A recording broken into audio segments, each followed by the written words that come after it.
Welcome to From Rock Bottom to Badass. And today we have my new friend, Cassandra Farren. Is that how you say it?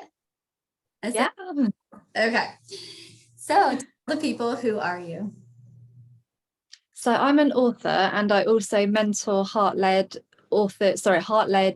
experts, coaches and healers that want to write a life-changing book that makes a difference in the world. Amazing. Can you tell me what kind of things that you would put after the words I am besides author? Yeah, I'm a mum, I'm a healer, I'm a friend, I am a woman on a mission. Oh yeah, same. Okay. So you identify with having like a rebirth story or a recovery journey, right? Can you tell us about that and what does that mean to you to have a recovery? I look back on my life now and I almost don't recognize the girl who I was. And I'm actually very grateful to her. And it's weird because I speak about her like she's a different person, but I don't actually, I feel very like quite disconnected with who she was. And it's like everything that's happened in my life, it's almost like I've just broken away from so much of what she was and she was living for. Like it's almost like unrecognizable. It's like I have been reborn. Okay, so tell me about like the rock bottom then. Like what was like the moment, the worst moments that made you feel like you had to change something? So there's been several, but I'm aware that we're we have a time limit. But I've become a single parent 3 times. The first time was when my eldest son was just 6 months old, very unexpected. Anyone that's got kids can probably relate to after you've having a child, like losing yourself and feeling quite isolated at times and quite down anyway, even if you have got a loving, supportive partner. So going from that to then having the relationship break down very quickly, I was then in a position where I could have lost my house. So to avoid that, I went back to work full time immediately. There wasn't any space for my son to go to nursery full time. So I was doing a 60-mile round trip to my parents' house so that they could care for my son whilst I worked. So I missed out on a lot of his childhood, working full time just to try and keep our house. And in that time, I didn't really take care of myself emotionally and was just like a swan. You know, if anyone was to look at me, they might have thought I was getting by, but underneath I was struggling quite a lot. But I just did whatever I needed to do to keep a roof over our head. Fast forward 5 years and I'd got engaged and I'd got married, had another child. I won't go into all the details of what happened, but I ended my marriage and was devastated that history had repeated itself, and became a single parent then for the second time with 2 children, 2 different dads. And because I had gone self-employed by that point, I wasn't able to keep my house.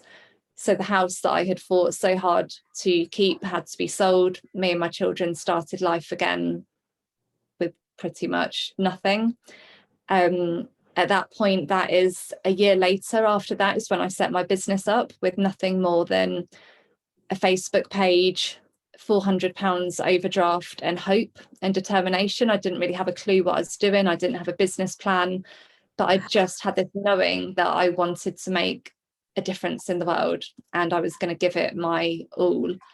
And at that point, the same times I started my business, that's when I was encouraged to start writing down my journey, which is what led me to publishing my first book. And I didn't expect that when I published my first book that my life would magically fall into place and that I would live off the royalties. But I also didn't expect that just 1 year later that our lives would collapse for the 3rd time. We had moved in with another man. I'd been in a 3-year relationship by that point. And again, our relationship ended very suddenly. We were left without anywhere to live and we started our life again. Wow. So I built my business from there up. It wasn't easy. At times I was working 2 different freelance jobs and running a business and bringing up 2 children and caring for my mum who had dementia and needed support. And it has been incredibly hard, but throughout all of those difficulties, I have done so much personal development. I've taken a lot of responsibility for my own healing journey. So I didn't want to be bitter and angry about the past. I wanted to use it all as like ammunition to become the best version of myself that I could be. And it hasn't been easy and it hasn't happened overnight, but I'm sat here today in such an amazing place. I feel like I've made peace with my past and incredibly proud of the woman that I've become and looking forward to the future that awaits. Wow, that is an incredible story. And I had chills like the entire time. Can you tell me how going through that experience of like having to start your life over and over again, like how did that change you as a person? What were the consequences and the effects that it had on you? So the first time my life collapsed, I didn't cope very well. I hated myself. I self-destructed. I starved myself. I was convinced that I was fat, ugly, worthless, like you name it. I just felt like a complete failure. Failure as a daughter, failure as a mother, failure as an employee. I just felt like nothing I could do would work. Yeah. And the second time it happened, that's when I was introduced to mindfulness and meditation and visualization. And I just felt like I had nothing to lose by embracing these techniques in my life. And I just felt like by then taking responsibility for my own mental well-being and taking responsibility for my future, rather than looking back at my life with like anger, hatred, guilt, resentment, all of those really negative emotions, I was like almost like carrying those around with me in an emotional backpack. And it all started with the decision that no, I was not going to allow these men and I was not going to allow these situations to define me. I was not going to allow my past to define my future. So I felt like as soon as I took the responsibility for my emotional well-being and for my future, that was when things started to fall back into place. But it has taken a lot of work. It's not one of those you just wake up and decide to think positive and everything falls into place. Like there's been lots of challenges, but it's really helped me to build my resilience, like not sweat the small stuff. There's just no point in wasting energy on little things that don't matter. But I feel like I've become a lot more grounded in the process. I have a lot more compassion for people. I have much better boundaries now, and I can look back at every single one of those situations and see how it's benefited me. And I've taken the good from it, and I no longer look back with any negative feelings. So it was all part of the journey, if that doesn't sound too cliche. No, not at all. I totally get it.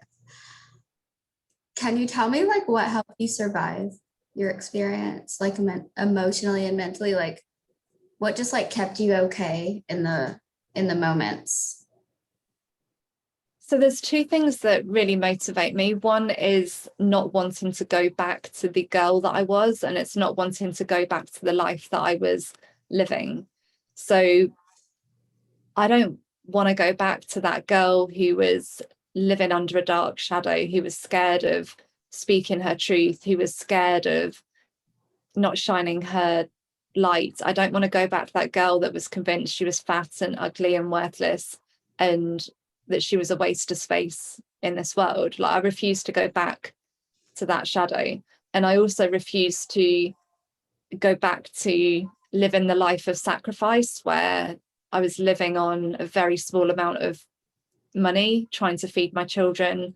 Like, do I spend £20 on food shopping, or do I go to the networking meeting? Can I afford the PE kit, or do I invest in the online course? Like, I've made a lot of sacrifices with my children and my business, and a lot of people wondered why I was doing it and were asking me, like, why don't you just go and get a job? And as I explained, at times I was working 2 different freelance jobs and my business just to pay my bills. So that's one thing that motivates me, because I never want to go back to that. And then the other part of the motivation is looking forward to the future that I'm creating, being able to give myself and my children choices, being able to have peace of mind in my heart, having peace of mind in my head, knowing that we have food in our cupboards, knowing that we can go out for day trips and create memories together. That motivates me as well, knowing that that's the life that I'm living, and that's the life that I will continue to live. Amazing. Can you talk about, is there a spiritual part of your journey? Yeah, absolutely. So when my first rock bottom hit, I was introduced to Reiki. I could say it's by coincidence, but they say that the teacher appears when you're ready. And when I was working in a temporary job that I absolutely hated, I ended up sitting next to a lady who just so happened to be a Reiki master, and she just so happened to be looking for somewhere to live, and I had a spare room that I was looking to rent out. So it was quite funny how she trains me in Reiki, but then she also moved into my house. So it was like win-win. So I'd never heard of Reiki before. I knew that it could help you to relax and to feel less stressed. That's all I knew the very first time I went for a treatment. But when I had my first treatment and I had my eyes closed and I had tears coming out of my eyes, I was just stunned. I wondered, like, am I crying? Have I got something in my eyes? Like, where is this coming from? And then the lady explained to me about the mind and the body connection, and that she felt I had a lot of emotions to release. She said, it's not my job to counsel you, but I feel like that's what your body needed today, to release that emotion. And my mind was blown. I remember walking away from that session just thinking, wow, like, how did my body know that? And I didn't know it. And I was fascinated. So I decided to buy a book on Reiki just to learn more about it. And by the end of the book, I decided that I wanted to train as a Reiki practitioner. And I never dreamed that I would ever have the confidence to do it on other people. Initially, it was just for myself and for my children. But in one of my jobs, I met a man who was diagnosed with cancer, and I offered him Reiki treatment. I said, look, obviously, there's no guarantee that this might help you. You still have your conventional medicine, but maybe if this could help you just to sleep better or just to manage the side effects, then I would be happy to offer you some Reiki treatment. So I ended up doing Reiki for him. As a result of that, I went to volunteer at a cancer charity, and I was giving Reiki treatments to people who had cancer. And I then progressed to doing my Reiki level 2, and had an opportunity to work at a homeless centre. So the very first Christmas, when I'd split up with my ex-husband, I wasn't going to be with my children on Christmas Day. And a lot of people thought that I was crazy, but I make my decisions based on what I feel is best for me and my family. So I wasn't going to be with my children on Christmas Day, and I was looking for something that I could do instead of like drinking lots of wine and crying and watching Bridget Jones. Right. So that could have been option A, but I was like, no, we're not going there. So option B, I found out about a homeless centre in London that were offering all different types of services for homeless people on Christmas Day and Boxing Day. There were going to be hairdressers there were going to be doctors, dentists, there was going to be chiropodists, there was going to be art therapy, music, and there was going to be holistic therapy. So I applied to be a Reiki practitioner at the centre, and that is what I did on Christmas Day and Boxing Day. I gave numerous treatments to homeless people, and that was quite a definitive moment in my journey, because I really could have done the whole self-pity thing on that Christmas Day and wallowed in what I didn't have. But I came home from working at this homeless centre, just feeling so blessed and so grateful that I was driving back to a house, that I had a bed to sleep in, that I had a duvet, I had food in my fridge. My children were going to come back the next day. It wasn't like I was never going to see them again. I wasn't carrying my life around in a carrier bag like so many of the people that I had met over the last 2 days. So absolutely, like holistic therapy and being spiritual and having a belief that somewhere along the line that, you know, all of this would come together. I've always had that deep knowing that I had a purpose and that I would make a difference in the world, that I would make my children proud. And at times that has dwindled and it has been hard to keep that faith, but it hasn't ever gone away. And I'm really pleased that I kept the faith. Good for you. What are you still working on? What do you struggle with? So in my business, my main focus now is helping other authors to share their story, because I had no idea about how cathartic it was going to be to write my journey down and to share it. I didn't even know initially that I was writing a book. I was just doing some homework that I'd been set by a coach. She said to me, "You're a lot more inspiring than you realize. I want you to start writing down your journey and everything will become apparent." I had no idea that that would lead me onto publishing 7 books and mentoring other authors, but I also had no idea about the massive healing powers that that would have, because when you write your journey down, it evokes a lot of emotion. It takes you back into, it's almost like having a filing cabinet that you've just put away and shut the door. And then when you're writing about your journey in an emotive way, it's like you're opening up that filing cabinet and processing the emotions of that experience. And it helps you to see your life and it helps you to see your past in a whole different way, from a whole new perspective. And I believe when you do that with the right intention, that you're doing it to help other people that are still in the dark, people that are going through similar situations to you. It's one of the biggest healing tools, I believe, that I've got like in my healing toolbox. And this is what I'm passionate about, helping other people to do. So that's my main focus at the moment, to help other people share their journey through the power of writing. Amazing. Do you have any favorite quotes or sayings or mantras or prayers or mottos? Yeah, can I quote myself? Fuck yeah, you can. You're quotable. You're an author. Hey, so let's go. So this came to me when I was writing my first book. And I still have to remind myself of it, but I love it. So, do not allow the ghosts from your past to steal the happiness from your future. I gotta write it. So do not allow the ghosts from your past to steal the happiness from your future. And your ghosts aren't just people. They might be situations, they might be negative beliefs, anything that is no longer serving you. You just have to put the bloody backpack down. Like, stop carrying that around with you everywhere it is not serving you. Take the lessons from it and just put it down. So yeah, that's one of my quotes. Beautiful quote. I love that. Okay, so let's say you're mentoring a person that is exactly like you, exactly where you were back at your rock bottom. What is one piece of advice that you would give to somebody going through that exact same rebirth scenario? So I love the saying that you can find a way or you can find an excuse. And I think that when you're at rock bottom, when your life has fallen around you and you're like, you know, what the actual fuck is going on here? Like, you're angry at everyone, you're angry at yourself.